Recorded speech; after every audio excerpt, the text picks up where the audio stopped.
कि आपने भी कभी सोचा है कि जब हमारी ज़िंदगी बहुत अच्छे से गुजर रही होती है, रहने के लिए एक प्यारा-सा घर होता है, पेट भरने के लिए अच्छा भोजन होता है, पहनने के लिए अच्छे कपड़े होते हैं और एक परिवार होता है, ये सब हमारे पास होता है।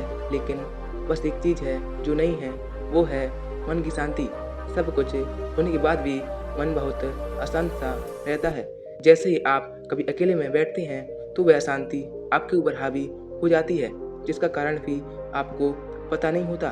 आपका मन क्यों बेचैन है, आप क्यों परेशान हैं, इस शांति को कैसे पाया जा सकता है, इसे कहाँ खोजा जा सकता है, आप खुद नहीं जान पाते। दोस्तों, ऐसे ही कुछ प्रश्नों का उत्तर आपको गौतम बुद्ध की इस दिल छू लेने वाली कहानी में मिल जाएंगे। दोस्तों, बहुत पहले की बात है, एक राज्य का राजा अपने अशांत मन से बहुत परेशान था। वह राजा अपने अशांत मन को शांत करने का बहुत प्रयास करता है, लेकिन वह अपने मन को शांत नहीं कर पाता। वह अपने मन की अशांति से इतना परेशान हो चुका था कि वह इसे शांत करने के लिए अलग अलग तरीकों को अपनाता है, हर संभव प्रयास करता है जो वह कर सकता है।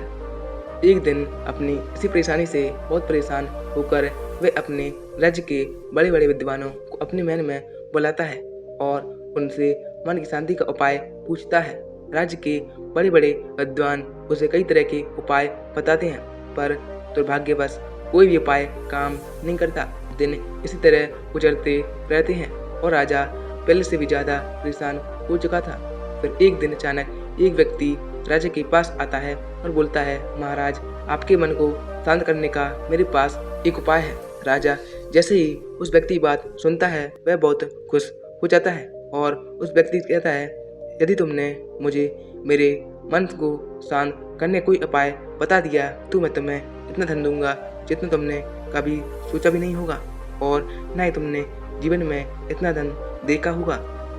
वह व्यक्ति राजा से कहता है कि महाराज, आपके मन की शांति का उपाय मैं तो नहीं बता सकता, पर मैं एक सन्यासी को जानता हूँ जो आपका मन शांत कर सकते हैं। वह बहुत ही पहुंचे हुए सन्यासी हैं। उनकी ख्याति पूरे राज्य में फैली है। पूरे राज्य में उनकी मान्यता की चर्चे हैं।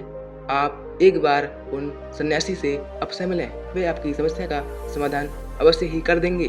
व्यक्ति की ये बातें सुनकर राजा को बहुत हल्का महसूस हो रहा था। उसे लग रहा था कि शायद अब उसका अशांत मन शांत हो जाएगा और वह खुशी से अपना जीवन जी पाएगा। अब राजा उस व्यक्ति से पूछता है, कहाँ मिलेंगे मुझे यह सन्यासी? वह व्यक्ति बोला, यहाँ से कुछ दूरी पर जंगल है, वहीं उनकी छोटी सी कुटिया है जहाँ वो रहते हैं, आप वहीं चले जाएं। वह सन्यासी आपको वहीं मिलेंगे। राजा अपने सैनिकों को बुलाता है और सन्यासी से मिलने के लिए जंगल की ओर प्रस्थान करता है। कुछ समय में वह सन्यासी के पास पहुंचता है और सन्यासी से कहता है कि महात्मन, मैंने आपके बारे में बहुत सुना है।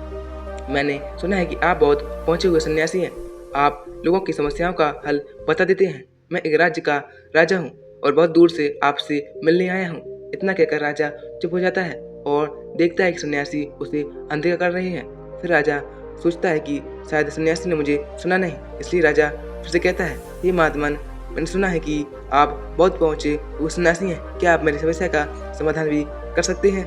सन्यासी अभी राज्य किसी भी प्रश्न का उत्तर नहीं देते और बस मौन बने रहते हैं। सन्यासी को मौन देखकर राजा को बहुत आश्चर्य होता है। राजा मन ही मन सोचता है कि सन्यासी उसे कोई उत्तर क्यों नहीं दे रहे हैं। अब हार थककर राजा मुद्दे की बात पर आता है और सन्यासी से पूछता है, महात्मन, क्या आप मेरे मन को शांत कर सकते हैं? राजा की बात सुनकर सन्यासी मुस्कुराते हैं और राजा से पूछते हैं, तुम्हारा मन अशांत क्यों है? राजा कहता है, वैसे तो मेरे पास सब कुछ है, किसी चीज़ की कोई कमी नहीं है। मेरे पास इतना धन है जिसका मुझे कोई अंदाजा भी नहीं। सभी तरह की सुख सुविधाएं मेरे पास हैं और राज्य के सभी लोग मेरा बहुत सम्मान करते हैं। उनके मन में मेरे लिए बहुत आदर है। मैंने अपने जीवन में बहुत सारे दान पुण्य भी किए हैं। बस मेरे जीवन में एक ही चीज़ की कमी है, मेरा मन शांत नहीं रहता है। कभी कभी ये शांत भी हो जाता है, लेकिन कुछ ही समय बाद अशांत फिर से मुझे घेर लेती है। क्या आप मेरे मन को शांत कर सकते हैं? मैं बड़ी आशा और उम्मीद लेकर आपके पास आया हूँ। मैं अपने जीवन में सारे उपाय कर चुका हूँ, बस आप ही मेरी अंतिम आशा हो। राजा की यह बातें सुनकर सन्यासी कहते हैं, बिल्कुल मैं तुम्हारे मन को शांत कर सकता हूँ। राजा बहुत खुश हो जाता है और कहता है, हे महात्मन, उसके लिए मुझे क्या करना होगा? सन्यासी मुस्कुराते हुए कहते हैं, तुम कल सुबह मेरे पास आना और ध्यान रहे बिल्कुल अकेले आना। राजा कहते हैं, ठीक है, मैं कल सवेरे आपके पास आ जाऊंगा। आगे सन्यासी कहते हैं कि एक बात और ध्यान रहे, अपने अशांत मन को साथ लाना। इतना सुनकर राजा आश्चर्य में पड़ जाता है और सोचता है, ये कैसी बात है भला?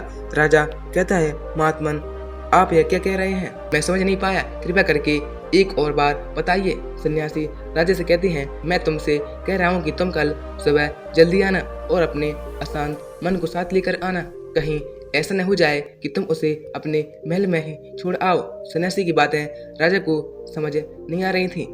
वह सोचने लगा कि ये सन्यासी भी पागल तो नहीं है, पर क्योंकि सन्यासी राजा की आखिरी उम्मीद थी, उसके पास कोई दूसरा विकल्प नहीं था, इसलिए वह सोचता है कि चलो एक बार प्रयास कर लेना चाहिए। अगले दिन राजा सुबह सुबह उठकर अकेले ही सन्यासी के पास पहुंचता है और कहता है, हे महात्मन, मैं आ गया। सन्यासी राजा से कहते हैं, तुम तो आ गए हो, अच्छी बात है, लेकिन तुम्हारा अशांत मन कहाँ है? लाओ अपने अशांत मन को मुझे दे दो, मैं उसे अभी ठीक करके तुम्हें वापस दे दूंगा। राजा कहता है, आप यह कैसी बातें कर रहे हैं? मैं समझता हूँ कि आप बहुत पहुंचे हुए सन्यासी हैं, लेकिन आप तो इतना भी नहीं जानते कि मन कोई ऐसी वस्तु नहीं है जिसे मैं उठाकर आपको लाकर दे दूं।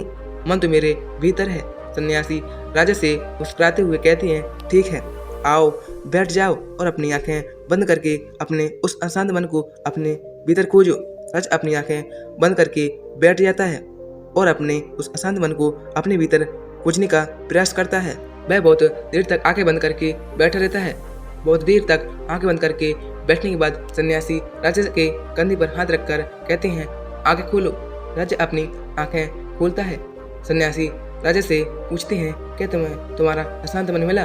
राजा कहता है, नहीं, मुझे मेरा अशांत मन अभी तक नहीं मिला। सन्यासी राजा से कहते हैं, चलो कोई बात नहीं, अब तुम कल प्रयास करना, आज के लिए इतनी खोज पर्याप्त थी। इतना सुनकर राजा सन्यासी से आज्ञा लेकर अपने महल वापस लौट जाता है। अगले दिन फिर सुबह सुबह राजा सन्यासी के पास पहुंच जाता है और वैसा ही करता है जैसा उन्होंने कल किया था। राजा अपनी आंखें बंद करके बैठ जाता है और अपने उस अशांत मन को अपने भीतर खोजने का प्रयास करने लगता है। बहुत देर तक राजा अपनी आंखों को बंद किए बैठा रहता है। थोड़ी देर बाद सन्यासी फिर से राजा के कंधे पर हाथ रखते हैं और कहते हैं, क्या तुम्हें तुम्हारा अशांत मन मिला? राजा बड़ी शांत आवाज में सन्यासी कहता है, नहीं, मुझे मेरा अशांत मन आज भी नहीं मिला। सन्यासी राजा से कहते हैं, ठीक है, कोई बात नहीं, आज के लिए इतना ही पर्याप्त है, अब तुम कल फिर आना। आज फिर से राजा सन्यासी से आज्ञा लेकर अपने महल को लौट जाता है। अगले दिन सुबह फिर राजा सन्यासी के पास पहुंचता है और बिल्कुल वैसा ही करता है जैसा वह पिछले 2 दिनों से कर रहा था। वह अपनी आंखें बंद करता है और बैठ जाता है और अपने उस अशांत मन को खोजने का प्रयास शुरू कर देता है। राजा अपनी आंखें बंद करके बैठा रहता है।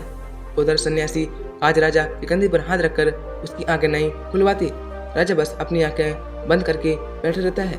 काफी समय बीत जाता है, वह फिर भी बैठा रहता है। इस बीच सन्यासी राजा के पास ही बैठे रहते हैं।